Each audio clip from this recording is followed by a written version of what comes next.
Berita pertama di Kompas Siang, Saudara. Perayaan digelar pendukung Joe Biden di sejumlah wilayah di Amerika Serikat. Berdasarkan hasil penghitungan perolehan suara, Joe Biden tidak dapat lagi terkejar oleh calon presiden petahana Donald Trump dalam pemilihan presiden Amerika Serikat. Di Los Angeles, pendukung Joe Biden menggelar pawai di pusat kota. Para pendukung Joe Biden meluapkan kegembiraannya dengan berjalan kaki menuju balai kota. Sementara di Philadelphia, pendukung Joe Biden meluapkan kegembiraannya dengan membawa boneka elang raksasa.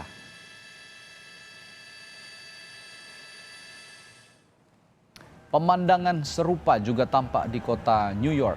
Meski New York merupakan kota asal Donald Trump, tapi warga justru larut dalam kegembiraan merayakan kemenangan Joe Biden.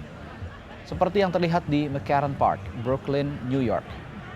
Dari data yang dikeluarkan oleh kantor berita The Associated Press, hingga pukul 11 waktu Indonesia bagian Barat, Joe Biden memenangkan pemilihan Presiden Amerika Serikat setelah mengumpulkan 290 electoral vote berbanding 2014 electoral vote milik Donald Trump.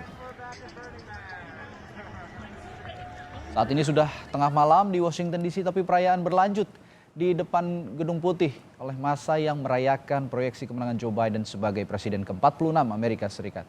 Sementara di negara bagian yang banyak pendukung petahana Donald Trump, banyak warga juga yang berunjuk rasa menuduh Partai Demokrat curang. Bagaimana analisisnya selengkapnya kita akan berbincang dan mengetahui analisisnya melalui jurnalis VOA Voice of America Nova Purwadi yang terus memantau hasil Pilpres dan pengumuman hasilnya. Nova, selamat malam waktu Amerika dan selamat siang waktu Indonesia. Joe Biden baru memberikan pidato kemenangan. Selamat malam waktu Amerika. Ya. Joe Biden baru saja memberikan pidato kemenangan. Apa saja poin-poin yang ia sampaikan, Nova?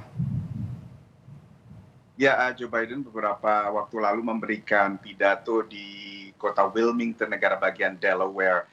Dan seperti dugaan banyak pihak dan seperti pernah diungkapkannya juga dalam pidato sebelumnya, ia menekankan semangat persatuan. Ia menyatakan bahwa hanya karena orang berbeda pendapat secara politik, bukan berarti mereka adalah musuh. Mestinya orang bisa duduk bersama dan membahas perbedaan dan mencari solusi untuk berbagai solusi yang menghadang. Dan ia juga mengangkat dalam hari ini masalah COVID yang ia mengatakan bahwa ini merupakan salah satu prioritasnya.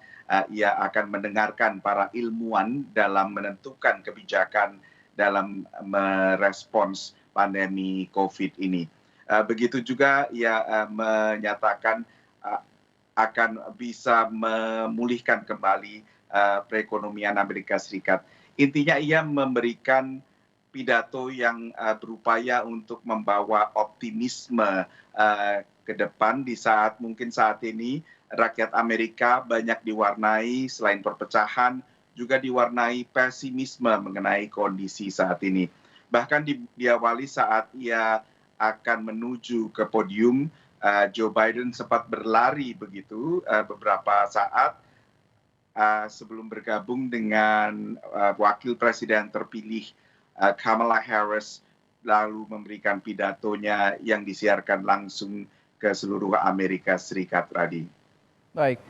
Nova, lalu sudahkah ada pidato konsesi kekalahan yang biasanya disampaikan setelah pidato kemenangan calon presiden, Nova? Ya, itu memang merupakan konvensi atau tradisi dalam Pilpres di Amerika Serikat. Biasanya capres yang kalah akan memberikan pidato konsesi. Tapi kali ini tampaknya tidak ada atau setidaknya belum ada pidato konsesi dari petahana Presiden Donald Trump. Presiden Donald Trump saat sejumlah media termasuk VOA memproyeksikan kemenangan Biden, ia saat itu sedang golf di sebuah lapangan golf di dekat Washington DC di negara bagian Virginia. Lalu dia hanya sempat mencuit bahwa ia tetap sebagai pemenang, mestinya pemilu hasilnya harus ditunggu dulu, dan ada pernyataan juga bahwa harus menunggu seluruh proses gugatan hukum yang sedang dilayangkan oleh tim ses atau kuasa hukum Trump, Radi. Ya, lalu sebelumnya ada informasi bahwa Trump ini juga akan menggugat ke Supreme Court atau Mahkamah Agung di Amerika Serikat. Prosesnya sejauh ini apakah diteruskan atau seperti apa, Nova? Ya, ada sejumlah kasus yang sudah disampaikan ke Supreme Court, ke Mahkamah Agung. Di antaranya adalah soal penghitungan di negara bagian Pennsylvania, soal kapan surat Oke. suara bisa datang. Dan itu sudah diputuskan. Tapi gugatan-gugatan yang lain di luar dari gugatan untuk menghentikan penghitungan suara, baru mungkin akan dilakukan setelah sertifikasi suara dari masing-masing negara bagian pada pekan depan. Jadi ia sekarang baru saja mengakui kubu Trump bahwa gugatan hukum sebagian akan disampaikan pada Senin 9 November. Karena memang pada kenyataannya sertifikasi hasil penghitungan pilpres di sejumlah negara bagian masih memerlukan waktu. Yang kita lakukan sementara ini adalah penghitungan sementara dan memproyeksikan berdasarkan penghitungan tersebut.